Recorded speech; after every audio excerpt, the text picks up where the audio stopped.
Hello and welcome to Satish Jha show. So, what do the election results tell us? Some find it very historic, some find it very unusual, some find it BJP has managed to survive by manipulating the system. Some think it's basically a question of a new kind of politics emerging. Everyone is thinking in a unique way, trying to find an explanation for what happened.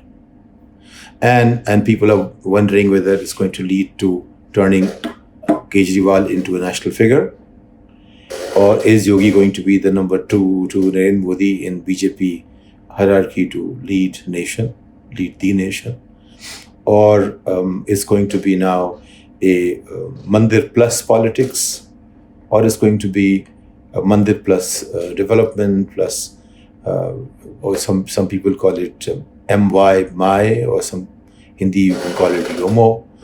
What is the new politics that's going to shape the next 2 years until the general elections?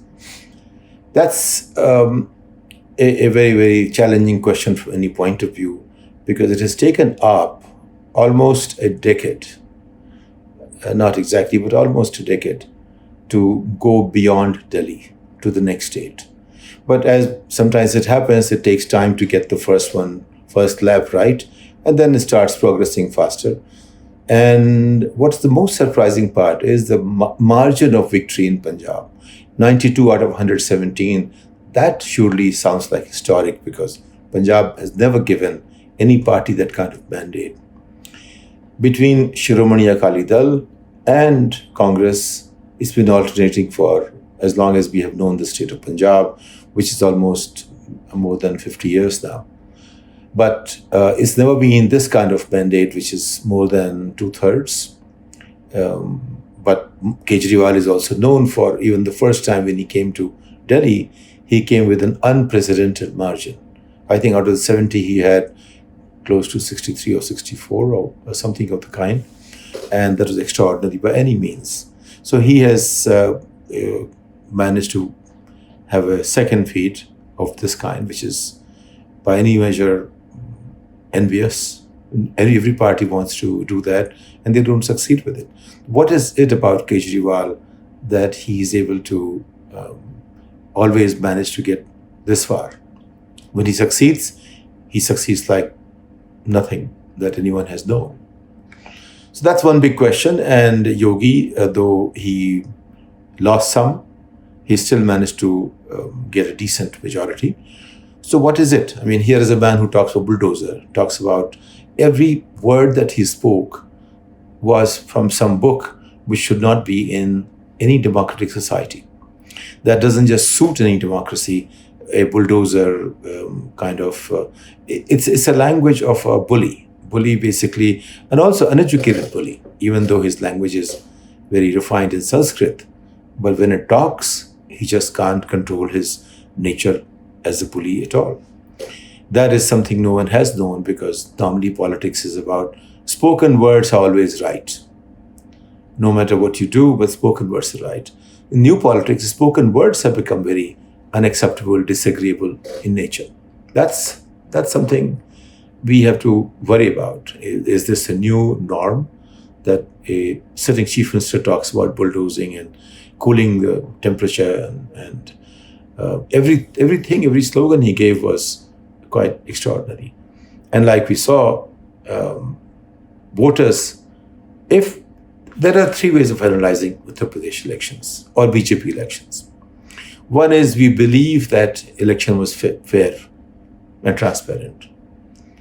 If you believe that, then you come to a different analysis. Second is you believe that they have manipulated the system, and now see what the nature of politics is. That's the second one. And third one is basically to see it from the point of view of the opposition as such, how they are seeing it, and find a common ground in that framework. So when I see that, I mean, Akhilesh has obviously tried to come up with an excellent view of how he sees things in the context of BJP's politics. But he himself has fallen short, and partly because he woke up too late, partly because his party was not really the cadre-based, disciplined party, the kind he wanted, and he still maintained in 2012, 17, and 22. His voters are still about a couple of crore people who voted, but UP has become bigger, and his votes have not grown. And despite the fact that he has managed 35, 36% votes, which are so good. I mean, last time BJP did not get much more than that. But how did BJP finally get 8, 9% more than what Socialist Party has? And how did they improve upon their voters tally while reducing the number of seats? That's also very interesting. So they got more votes altogether, and they lost some seats, decent number of seats as well. So you're looking at a loss of almost 60 seats, plus seats, at the same time increasing the voting share from close to 40 to 45, 46. That's, again, something one has to worry about or think about, at least, what is happening in the politics today. And Mayawati's retirement is, I think, it's been long overdue. Congress has written its own obituary in Uttar Pradesh. They're worse than independent candidates. I mean, getting 99% or 97% candidates lose deposits is as bad as can probably get. So Congress somehow or the other has lost all its marbles when it comes to Uttar Pradesh, at least. But we are not just analyzing this, we are trying to understand what is happening to the nature of the new politics. Is it is no longer about religion alone? Is it no longer about caste alignments? Is it no longer about just the development? Or is it all about development? Or is it about women? All questions are being raised at this point in time. My view is that in the current scenario, we cannot understand what has happened without looking at BJP as having manipulated the system to a point of turning that into a fine art, where if they have a government, it's hard to defeat them. I think what they have done is basically manage the system from all sides, from election commission to the local administration, to the judiciary, to the media, and that has helped them stay in power wherever they have been. Even if they have lost seats, they have managed to retain power. And as we saw in the case of Goa, last time they managed to trade in candidates from other side, the winning candidates. This time they are doing no differently. But they still have at least 50% seats in Goa. And, in Uttarakhand, the loss of Harish Rawat has been quite interesting because he is the face of Congress. So Congress has lost its charm everywhere because I think it's very simply, unless you have a strong national leader, people lose faith in you. Unless you have an organization that can carry through the strategy that you create, nothing is going to happen. And unless you have a strategy really which is workable, you're not going to get anywhere. Without these three elements, I think no party can be there. And you have to be a 24/7 in politics, not just in terms of what you're doing. You got to be perceived as one. So, for instance, Mayawati is perceived as somebody who's been resting all this while. Probably she's in bed with BJP, and she only wakes up because she's told to wake up, and so on and so forth. So in Punjab, she had a deal with BJP, and nothing happened there because she was in SAD, BJP, and BSP combined. Nothing happened there. And in UP, she probably got one seat. That's because she still managed to get 75 lakh votes. And that's a message she's sending, that even she is sleeping, if she's sleeping, she still has 10-15% of votes polled. And that's a very significant power to have. 75 lakh votes out of about close to 6 crores that were polled. That's a phenomenal power to have in some ways. But that power boils down to virtually nothing in terms of electoral politics as of this point in time in UP. So the new coalition, is it along the lines of as BJP looks like? On the one hand, you have Bhagwa, on the other hand, you have some Vikas. The conversation of Vikas, even though we don't see much of it, the conversation at least is about Vikas. That's one. Is that working? In the case of, or is it just scaring the people about how bad the opposition is? Basically, it's a Gunda Raj, or people who bring in anarchy to the state, as Akhilesh's government was seen 5 years ago. So, on the one hand, you managed to paint your opponent as an anarchist, and painted yourself as someone who is going to rein in anybody who doesn't believe in the governance or a good governance, etc. Despite the fact that 5 years of lack of good governance, people have forgotten about.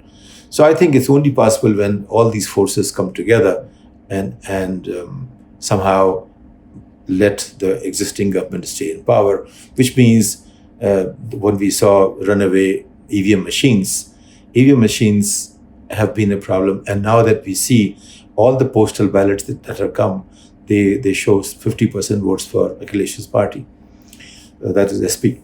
So there is something happening here which we are not able to get a good documented sense of, in the sense that we can actually talk of that in terms of taking it to the next stage of prosecution or analysis. So nobody's talking about it beyond just generalities. So in Punjab, we had no BJP, we had no manipulation of government or any of the institutions at the level at where BJP was in government. I don't like to call there in power, even though that's a common word we use, because we should start using the vocabulary of a democracy, where just giving, rather than calling it government, we call it power, and that creates a very different kind of mindset, so to say, I would say. So, will Arvind Kejriwal therefore become a national leader? I think he's already a national leader. He has been for the last 6-7 years, always in basically seen in parallel to Narendra Modi. He is emerging as the opposition which Congress is vacating. Funnily enough, he is basically taking the space of Congress, because Congress is the space of otherwise the secular, those who are thinking about larger issues or democracy of different values, while BJP is the Bhagwa. So he is taking the space that Congress is vacating. And probably AAP is looking at becoming a new Congress, even though it's born out of BJP schemes or conspiracies or strategies or whatever you call that. But and Kejriwal himself is known to have said or talked about he comes from a Jansankhi background. So somewhere he comes from the same background, but he is taking a modernist professional view of politics and working in that direction. He will be as practical, as manipulating as anybody else, but he's trying to fill the vacuum of Congress, so to say. So now it's appearing to be more BJP versus Congress nationally. But nationally, he will take time to build up the party. And how does he go about making the alliances? And he is a chameleon. He basically is going by the values of democracy that educated people like, on the one hand, and on the other, he is working to provide the kind of services that the people who are lower down the economic scale of citizenship, or other citizens who do not have the resources, he's trying to meet their needs, but in the urban context. He clearly understands the developed under urban context. I don't know if he really understands the rural context.